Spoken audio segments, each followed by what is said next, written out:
Welcome to today's masterclass on how money flows through a deal. Now, this class is a class that I created many years ago and have given to a lot of people in a live seminar version. And one of the feedback that I always got from people was that this section really tied a lot of pieces together. So everyone understood like kind of all the pieces individually, but how it all comes together was sometimes a bit of a mystery until you've been through it. And frankly, it's not even the first time you go through it, it doesn't even all click. It's usually after you've done 4 or 5 deals, you start to figure out, oh, that's what's happening. So anyway, what I want to do is just to lay a foundation that prepares you so that as you are going through your investments and stepping powerfully into your closings, you're not doing so with like deer in the headlights. At least you have an idea of what's going to happen. Obviously, the biggest learning curve is just doing it. So we're going to do that, but we're going to prepare you to be more confident stepping into it.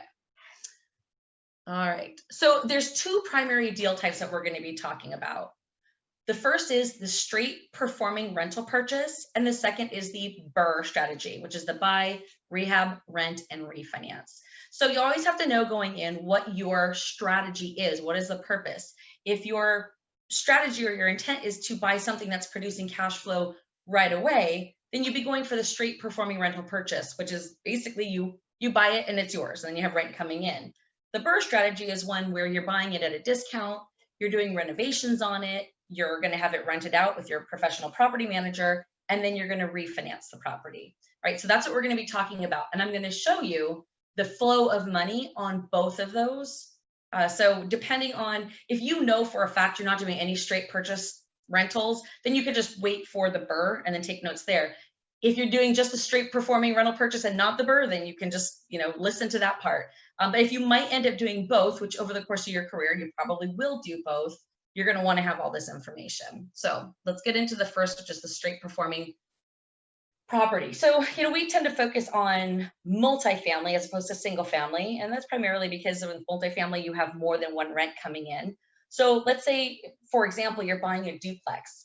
So this is a duplex. It's actually a duplex that we bought as a duplex. We converted into a single family home and we flipped it, but it was a good visual example of a duplex, right? You see 2 doors. It used to be that you would walk in each door and, you'd have the downstairs and an upstairs on each side. So let's talk about if we were just buying that and it already had renters in there.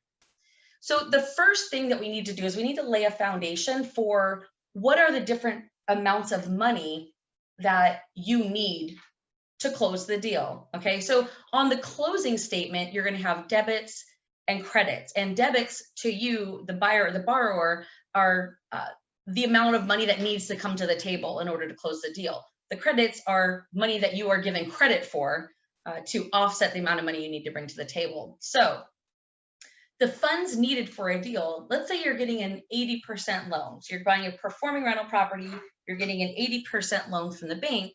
Well, you're going to have a down payment, right? The down payment would be the offset of the 80%, or in this case, 20%. So your 20% down is going to be the largest part of what you need to bring to the table, right? The next thing you're going to need is you're going to need your closing costs. And there's 2 different types of closing costs that I'm referring to here. One is the closing costs from the lender, or you could call those lender costs. So with lenders, sometimes they have points or fees for underwriting the loan. And then title has closing costs such as doing the title search, title insurance, recording the documents, preparing the deeds, things like that. So there's charges for those things, and you need to be prepared because you're the one who's going to pay them. Impounds is another one. Now, impounds are something that we typically see when you're buying a performing rental property.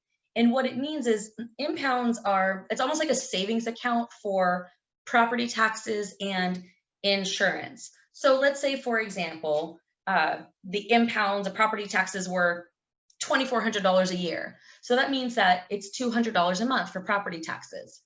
And let's say that your insurance was going to be $1,200 a year, which would be $100 a month. Okay, so basically you'd have $200 of property taxes and $100 of insurance, on a monthly basis that would be due. Although these are often paid, in a lump sum, but when you're spreading it out over the course of a year and you're looking at it, each month it costs $300, right? Well, when a lender is making you a loan on a performing cash flow property, they are always looking at how can we mitigate risk? What if this borrower defaults? How do we put ourselves in the best position to not be screwed financially. I mean, they probably don't say it exactly like that, but that's the gist of it. So one of the things they require is impounds. So impounds is going to be, let's say they require 3 months of impounds. So they're going to require 3 months of property taxes and 3 months of insurance. So in this case, that would be $300 a month times 3. So they want you to send $900 to the title company. Title company sends it to the lender, and the lender just holds it in an account. And then every month when you make your mortgage payment, you're paying principal, interest, taxes, and insurance, probably just like you pay on your personal residence if you own your home, right? But when you close, they usually want a few months in advance. Some lenders, especially when COVID hit, the lenders that were still lending at the time were asking for larger amounts of impounds because they felt like there was more risk and they were trying to mitigate that risk. All right, so you're going to end up coming up with probably a few months of property taxes and insurance at closing. The other thing that you sometimes will have is property taxes. So, and this is not related to the impounds. So property taxes would be, in this case, let's say that you're buying the property on August 1st. All right, but let's say that it's in an area where the property taxes are due on January 1st for the year coming up. In a lot of markets, it's the opposite. It might be due on January 1st, but it was for the previous year. But in some places, you would pay on whatever date and it's for the year going ahead. So if that's the case, then the seller on January 1st paid for the full year of property taxes, but they are only owning it through July 31st. So the title company knows all of this. They have access to the assessor's office, and they calculate how much of property taxes you should pay for the year. And because the seller already paid them, they're going to add that to the cost that you, or the money you need to bring to the table to close it. And they're going to give that to the seller as a credit to reimburse them for money that's already paid. Okay, so that's a possibility. I don't actually see it that often, but that's something that you might see depending on the market that you're in. All right, so those are the different things you're going to need to be prepared for. And the reason I'm going through it is I'm going to try to break down kind of some of the pieces in detail, but when you're going to closing, you're not sending in a wire for down payment and a separate wire for closing costs and a separate wire for impounds and a separate wire for property taxes. The title company adds everything up and then says, okay, this is how much you need to bring to closing. All right, so just know that that's what all of these pieces are. Now, let's talk about the credits. So these are the debits, meaning the money that needs to be brought to the table. Let's talk about credits, or things that might be credited to you at the closing. Okay, the first thing that you're going to have as a credit on your closing statement is your EMD. If you've not heard of EMD before, it stands for earnest money deposit. And the earnest money deposit is an amount of money that is offered when you write your offer, or your realtor writes your offer for you. Part of what you're including in the offer is how much earnest money deposit you're willing to put up in the deal. All right, and so if the seller accepts your offer, you then wire, let's say $1,000, whatever it is, you wire that money to the title company. So now the title company is already holding your $1,000. So when they're telling you, here's all the money you need to bring to the closing, they're going to say, well, you already gave us $1,000, so take that off. Okay, so earnest money deposit is one. If you're in a market where the property taxes are paid in arrears, meaning you're buying it on August 1st, but the property taxes aren't due until the next January, you actually get a credit from the seller for January 1st through July 31st. So sometimes on a market where taxes are paid in arrears, you'll get a credit at the closing. And then of course, January 1st comes, you're going to need to pay for the whole year. So you want to pay attention to that dollar amount, because you might get a credit for, let's say, $1,500, but you're going to have to go around, you're going to have to turn around and pay that in January. So you don't want to just be like, oh, cool, I have to come up with less money. You want to go put it in the bank, because when January 1st comes around, you're going to have a $2,400 bill you're going to need to pay, and you want that $1,500 towards it. Another credit that you would see on a closing statement if you're buying a performing cash flow property would be prorated rents. So prorated rents are, if there's tenants already in there, and let's say you're buying the property on the 10th of the month. Okay, so in theory, at least, the seller would have already collected the rents for that month. Let's say it's August, so they already collected all the rent for August. But the seller is only going to own the property from let's say August 1st to August 10th. Okay, if you're closing on the 10th. So that means that you're technically you own the rest of the rent. So from the 11th through the 31st. So they call that prorated rents. And what the title company will do is they'll calculate, okay, so it's this much rent. The buyer gets credit for, 2/3 of the rent. So that is a credit that you'll have, which will reduce the amount of cash that you have coming in at closing. Now, this is an area where if you're dealing with a title company that is not like specifically focused on investors, and very few of them are, that they almost always mess it up. So it's something that you want to put a big star in your notes, because if you're buying a performing cash flow property, it's really, really common for the title company to just completely miss the prorated rents. And they're not doing it on purpose. It's their job to know all this, but they mostly deal with homeowners, and with homeowners, there's no prorated rent. So it's not their typical deal. So you have to make sure as the investor that you're reviewing it and that you catch anything like that. And you don't want to sign the closing statement or send your money in or close until the closing statement, the settlement statement, is 100% accurate.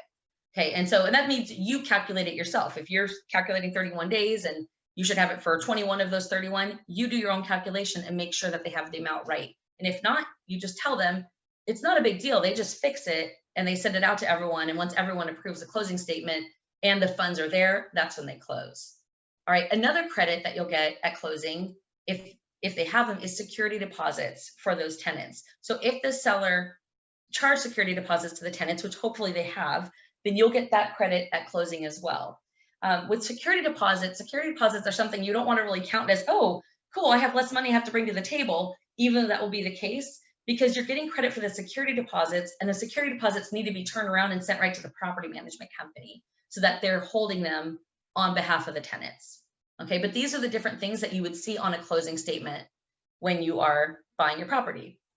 All right, so on your paper, your first blank paper, I want you to write exactly what you see on the screen right now.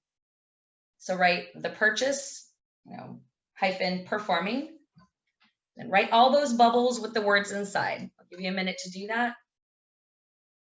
And then we'll start talking about how all the money flows through the deal.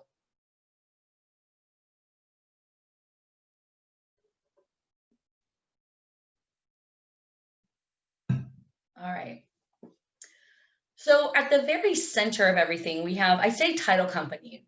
And depending on where you live in the country, it might be a title company, it might be a title attorney, and it could be an escrow, like title and escrow. It's called something different. It runs a little bit different everywhere. Really what that center entity is, it's the closing agent.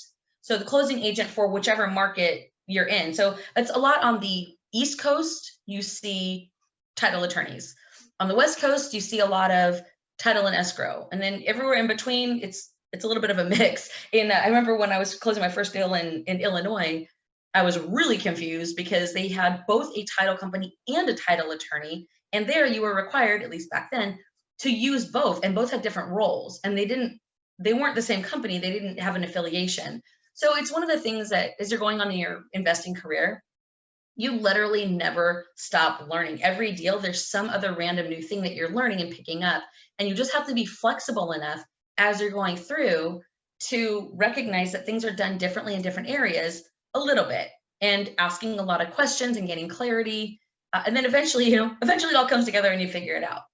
Okay, so the very first thing that happens in the flow of the money is you wired your earnest money deposit. Okay, so draw an arrow from you to the title company and put a number 1. And then somewhere in your paper, you can write 1, buyer wires earnest money deposit, or EMD. All right, so that happens at the beginning of the deal. After the offer is accepted, you wire your earnest money deposit. Now, if you're going through your due diligence and you end up backing out, the earnest money deposit gets sent back to you. But we're assuming, obviously, in this case, that we're moving forward. The second thing that happens, number 2, is that you, the buyer, are wiring your closing funds to the title company. Now, your closing funds are going to be all of the things we just talked about: your down payment, your impounds, your closing costs, possibly property taxes, minus all the credits, which would be your earnest money deposit, your prorated rents, your security deposits. Okay, so there's going to be some lump amount, or some amount that you're going to end up sending to the title company. and it's usually done via wire. The third thing that happens is the lender is wiring the loan amount to the title company. All right, so if the lender's giving you 80% loan, they're wiring that 80% to the title company. Now, the title company or the closing agent is just holding on to everything until all the money is there, 100% of the money has to be there, and all the documents have to be signed and verified by them. And until that time, they don't release funds to anyone and they don't close the deal. Okay, so the lender sends money to the title company. The next thing that happens, and it's not an actual cash transaction, 3 and 4 is actually a net, but I wanted to break it out to explain it to you. So the lender's sending in your 80% loan. They're subtracting from that their lender costs and their impounds. Okay, so between you sending in the lender costs and the impounds to the title company, they have it. The lender's sending in your loan amount less those things, and then effectively they now have their lender costs and their impounds. Okay, so 3 and 4 is really a single transaction from the lender to the title company. It just ends up being for less than your loan because the title company has those things from you already. Okay, so that's number 4 is the lender cost, but go ahead and break it out on your sheet as 2 separate things so that you see kind of what the transactional flow is. So the lender sends in the loan amount, and then number 4, the title company sends back effectively the lender's costs and your impounds. All right, number 5 is the title company is going to send the sales price or the purchase price to the seller, less commissions and less whatever closing costs they have. Right, so title company will send the money to the seller once they have it all. And there's some other arrows that are going to be in there, like they might be paying back property taxes, they might be, or they would be like paying off commissions and things like that. But we're just going to leave this simple for now. But just know in an actual transaction, there's actually a lot more things going on. It doesn't impact you, but it's something that you'll see on the closing statement. Right. Number 6 is the title company is going to be keeping or retaining their closing costs. So their title search fee, their title insurance fee, their doc prep fee, whatever, their courier fee, whatever other fees they have, they're basically pulling that out of the money that you and the lender sent in, and they're holding that themselves. All right, and then the final step here, number 7, is you are going to send you the security deposits that you effectively received through a deduction and what you had to send to the title company. You're going to send those to your property manager so your property manager can hold them. All right, so number 7, you send the security deposits. If you're doing your own management, if you're self-managing, which is not something we really teach because we're teaching you guys how to do it remotely. So that's not something you're typically going to be doing, managing it yourself. But if for some reason you were managing it yourself, then you would skip this step. But you do need to put those security deposits in like a separate bank account on behalf of your tenants. All right, so that's the purchase performing, and that will lay the foundation. You'll see the purchase for the hard money is not too different from that. It's a little bit different, but this will lay a foundation. So when we get to that, it will seem familiar. Okay, so now let's get that down there. Okay, so now we're going to be talking about the BRRR strategy. So there's multiple stages. So the straight performing is really easy, right? It's just the purchase, that's it. Well, the BRRR, there's 3 different areas where money is flowing through the deal. So we're going to look at each of them separately. The purchase, the rehab, and then the refinance.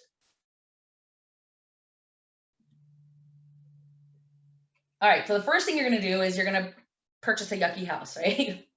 Here's your nice ugly house that you're going to be purchasing. All right, so on the closing statement, the funds that we're going to need, you're going to need, same thing, your down payment, your rehab deposit, your lender and title closing costs, and then possibly property taxes. Okay, so for this example, I'm going to say that we're going to use a hard money lender. And let's say that you're using a hard money lender that lends 85% of the purchase price and 85% of the rehab. Okay, so that means for the purchase price, you have a 15% down payment. And for whatever the rehab amount was, you have a 15% of the rehab deposit. Okay, the rehab deposit goes to the lender, your hard money lender. They actually hold on to it. So they're lending you 85%, but they don't send it to you. They just hold it in an account on your behalf. And then your 15% deposit goes with it. So now you have your full rehab budget. So if you have a $40,000 rehab budget, they have $40,000 sitting, in theory at least, in an account for you. So as you're doing the rehab, and you're requesting draws for work that's completed, they're taking money out of that account and sending it to you. Okay, but initially up front, if they require a deposit, you're going to be sending that in. Your closing costs for your lender, it's going to be points and fees. So with hard money lenders, it's very typical to have anywhere from 2 to 4 points. And if you don't know what a point is, 1 point is equal to 1% of the loan amount. All right, so if you're borrowing $100,000 and they charge 3 points, then it's $3,000. Okay, so that's what's normal in hard money lender world. And then it's also common for them to have fees. So sometimes what you'll see is a lender that has higher points doesn't have any fees, and a lender that has lower points, which they might advertise, has a whole bunch of fees that might be hidden. So you want to ask about that when you're interviewing them. But they can have things like application fee, processing fee, legal fee, whatever they want fee. So anyway, whatever their points and costs are, you're going to need to be prepared with that. And then, of course, the title company, closing costs, and the property taxes like we talked about before.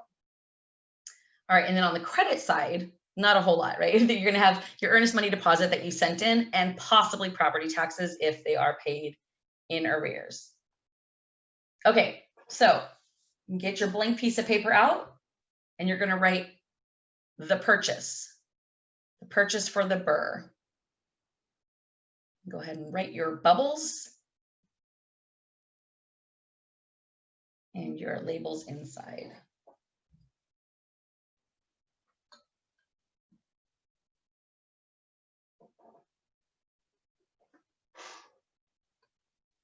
All right, so the first thing that happens, similar to the previous one we looked at, is you are wiring in the earnest money deposit.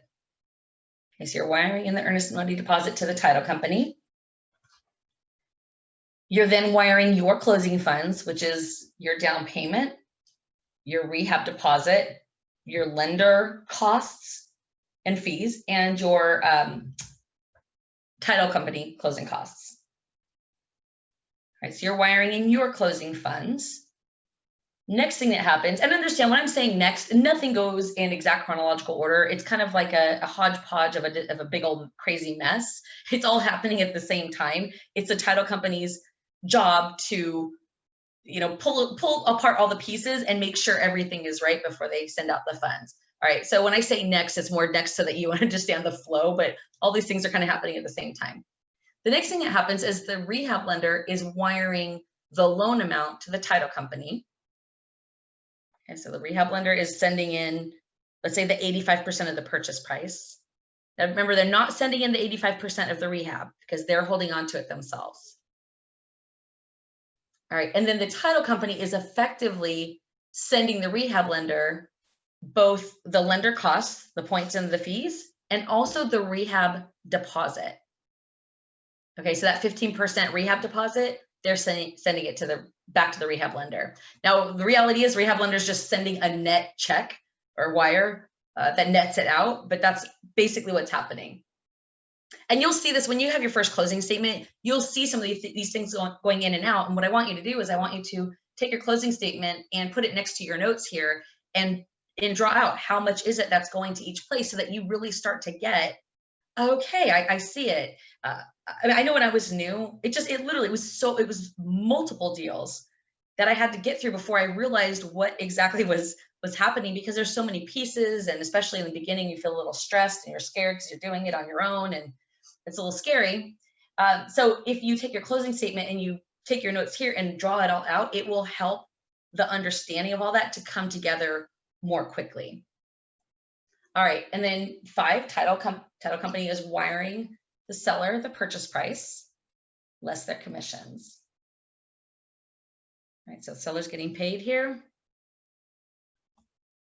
And then number 6, like before, the title company is going to keep the closing costs that belong to them. All right, so in this particular case, there is no number 7, there's no property manager because you're buying a fixer-upper that doesn't have any tenants in it. Okay, so there's no security deposits. That's also why there were no prorated rents as credits or security deposits as credits.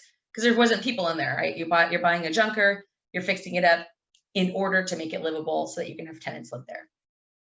Okay, so that's the purchase for the BRRRR. Next is the rehab. All right, so go ahead and get your next piece of paper, write rehab.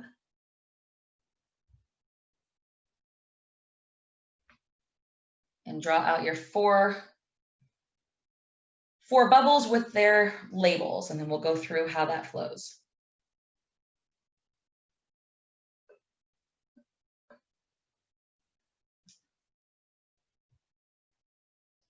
All right, so number one, the first thing that happens in a rehab is that you are going to wire or somehow get to your GC a deposit. Now, it doesn't always have to work like that. Not all general contractors require deposits, but most of them do. And what we teach our students in our mastermind is you should never send in any substantial amount of money for a deposit to your general contractor. It's the easiest, fastest way to lose money in a deal and get ripped off. So in California, there's actually a law where a contractor cannot collect more than $1,000 as an upfront deposit because it is such a problem and people get ripped off. So that's what we suggest, that you send no more than $1,000. And when you're talking to your GC, the conversation is, look, I'll give you a deposit so that you can get started with, demo and dump. They shouldn't need money for demo because that's just labor. Well, you don't pay labor in advance, you pay it after it's done, right? So maybe for a dumpster and maybe for some permits to get started, but you send them $1,000 so that they can get started. All right. The next thing that happens is when the general contractor says, okay, I'm done with the demo and this and that, and based on our draw schedule, that's $8,000. Okay, and these are all things that you would have already agreed upon at the very beginning. So you say, oh, okay, so you've done this, this, and this. Great. I'm going to send out my home inspector. So you always want to have an independent third party that is qualified to look at work and recognize whether it's right or not right. So this is not your realtor, this is not your friend, it's not your brother, and it's definitely not you. It is a licensed home inspector or a licensed general contractor that doesn't know your contractor. Because the whole point is to have an independent review to make sure that before you go send that $8,000, that the work is actually done and done correctly. So there's a lot of things where, the wool can get pulled over your eyes fairly easily through pictures. Pictures and videos can be manipulated. So what we're doing is we are taking out the risk of you sending money for work that's done wrong, right? Or not done at all, right? So you're going to have your home inspector go review those 3 things that the contractor said was done, report back to you. And if everything is done and done correctly, then you would wire the funds to your general contractor to pay them for the work that's been completed. Okay, and this is an area, we've been teaching this for years. This is an area where sometimes people just don't realize till they're in the deal, and it seems like it's kind of a pain and it's extra step, and I got to pay the inspector an extra $100 to go review it. But I'm telling you what, you can get ripped off so much money if you don't do it. So this is a step that you want to put in place to protect yourself and your money. All right, the next thing that happens is, so you've paid your general contractor, you verified the work was done. What you're going to do if you're working with a hard money lender is you do something called a draw request. So when you initially applied for the loan, you sent them a scope of work. A scope of work is simply a list of all the things you're going to be doing to the property with the dollar amounts.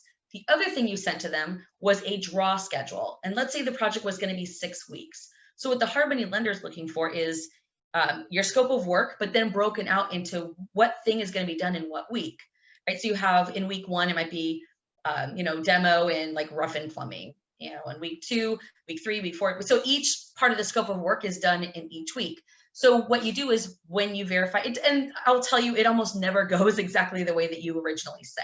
It's always a little bit off because sometimes the GC has a subcontractor who is running late. So they might come in and do a different part of the job because the plumber wasn't available. So it doesn't usually go exactly the way you do it, but the hard money lender is always want to see what is your plan to make sure that you have one. So when you're done with the first draw, you're going to complete on your draw schedule for the lender, and they usually have their own forms for this, what items were done, and then you're going to send it to the lender.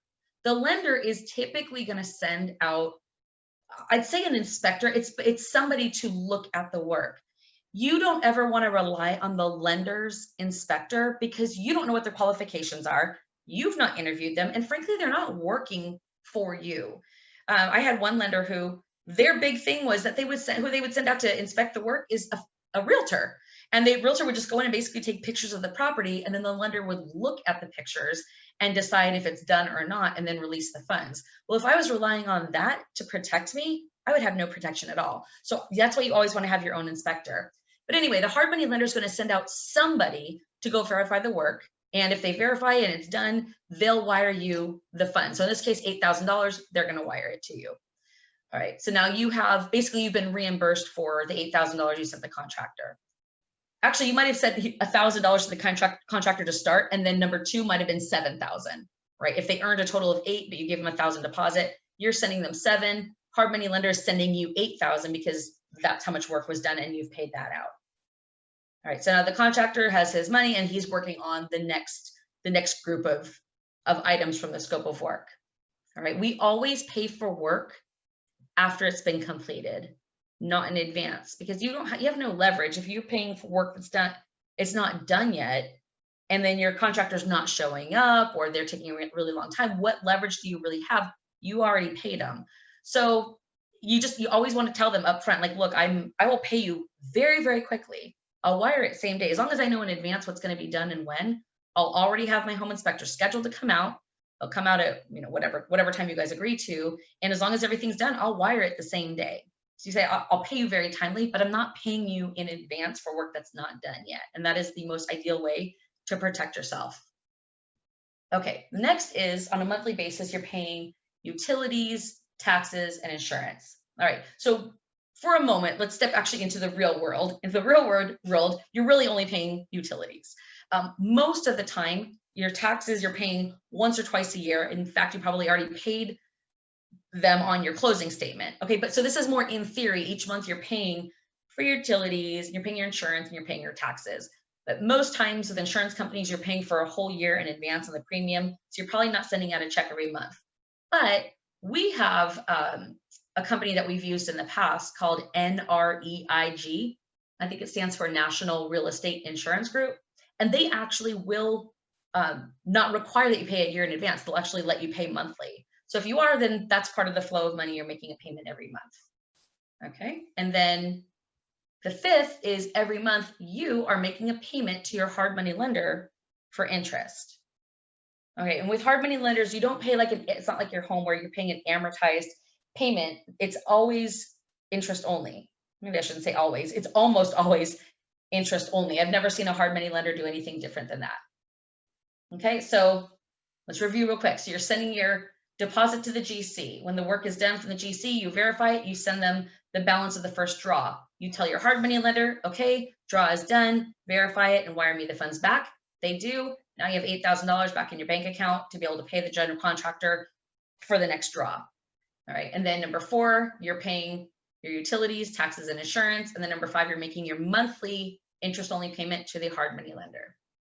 All right. So that's how money flows through the deal in the rehab section. All right, now let's talk about the refinance. So what happens in between the rehab and the refinance, right? So you buy it, you renovate it, your property manager then starts advertising it for rent, you get people moved in, the property is now performing.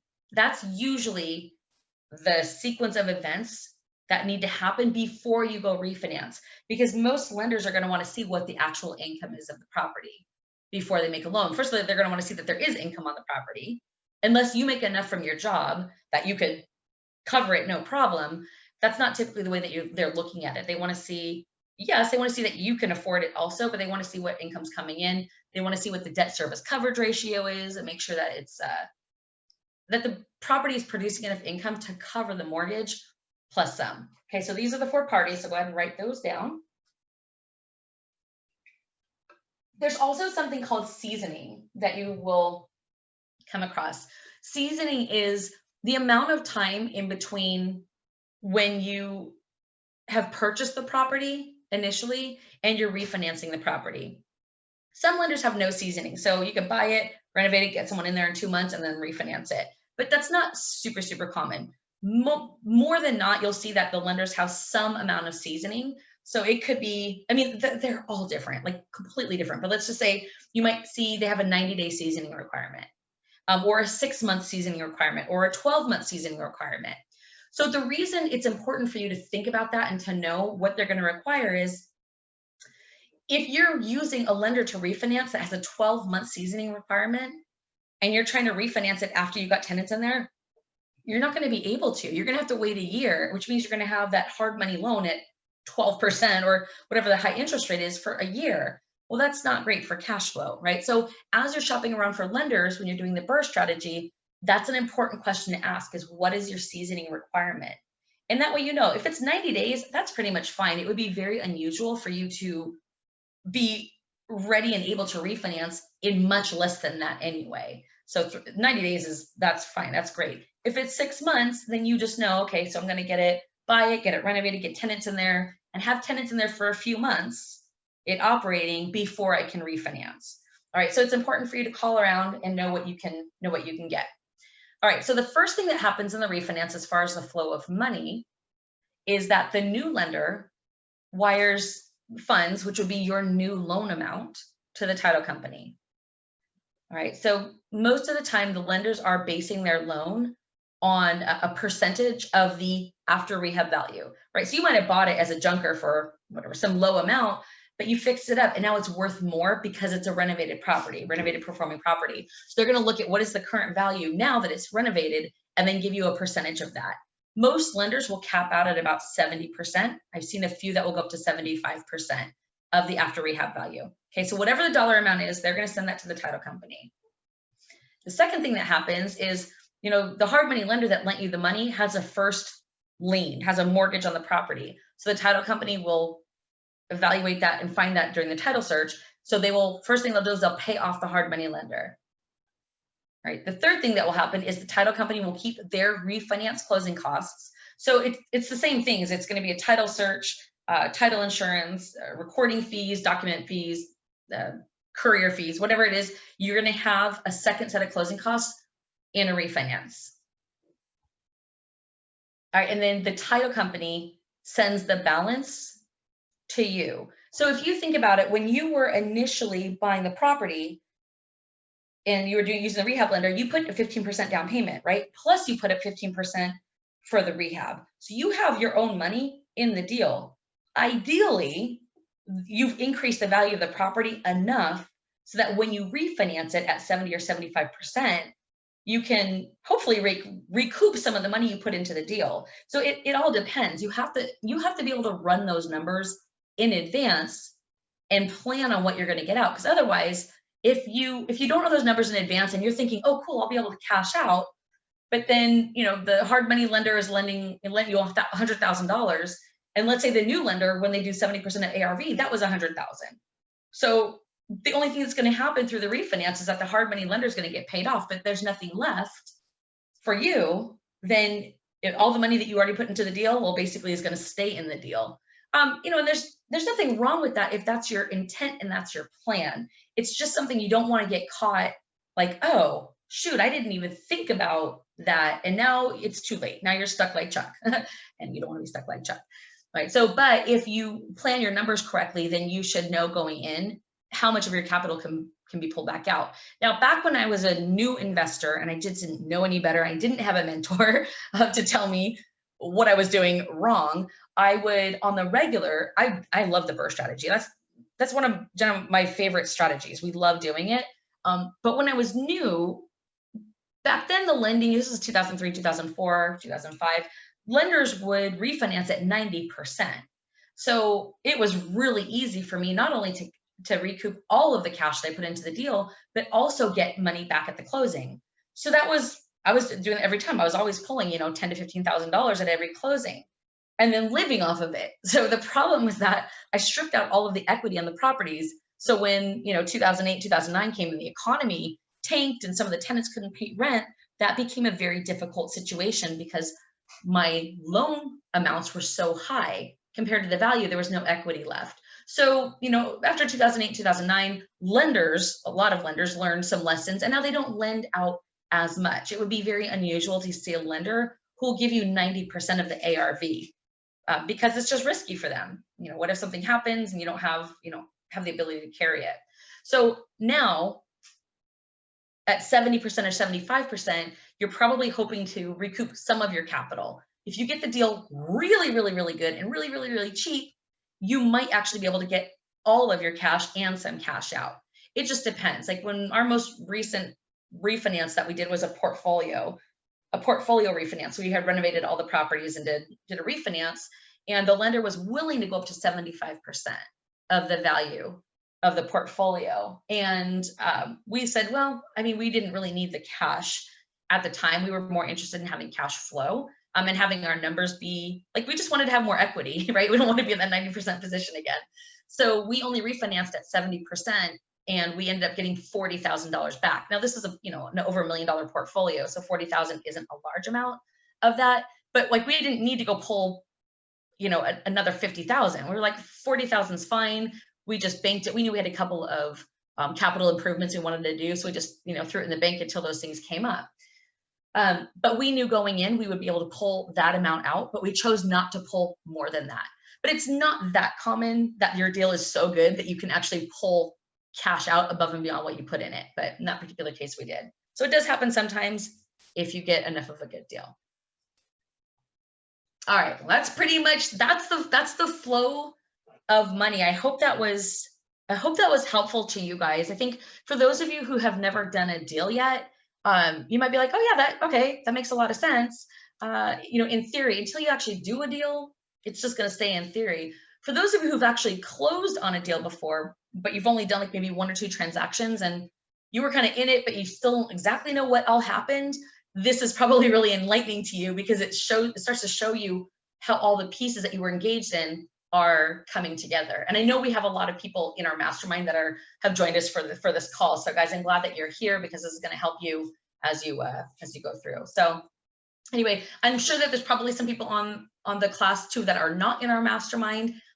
If you know that you don't want to do this by yourself, and you want to have help, you want to have Jen and I and our coaching staff just be there with you through your deals, and come in our weekly mastermind calls. I mean, so much powerful stuff is happening. If you ever come to the Wednesday live at 5 where we do the Ask Us Anything, the first thing we always start with is all of the updates of our students. And like every week there are so many updates, because our students are taking action, because they don't have to do it alone. They're not afraid. So we do it with them, not as partners, just as a coach. We look at their deals and their statements and just help them navigate through the difficulties and challenges of being a new investor who's either trying to get started or trying to scale up from small multifamilies into apartment buildings. So anyway, this is some of our mastermind members there. But if you know that you're kind of in the position where you're like, this is really cool, and I know that I want to invest, I wanted to be investing, or you want to scale, or you want to start remote investing, and you don't want to go through the school of hard knocks, you don't want to find out the hard way after you lose $40,000 that, oh shoot, I made a mistake, and you just want a mentor, you want some help, you want to be part of a mastermind, then you can text the word freedom to our cell phone, and the number's on the screen there. And what we'll do, we have it set up so that when you text the word freedom, don't put the quotes, just the word freedom is fine. When you send the word freedom there, it will automatically send you a link back to where you can schedule a call, and we'll just have a chit chat about, what your goals are, what kind of help that you need, and can kind of describe what level of help we have and our program looks like. And then if it's a good fit, then we might make an invitation for you to join the mastermind. So if that's something that you are interested in, go ahead and text the word freedom in, and then you can schedule a time to chat with us.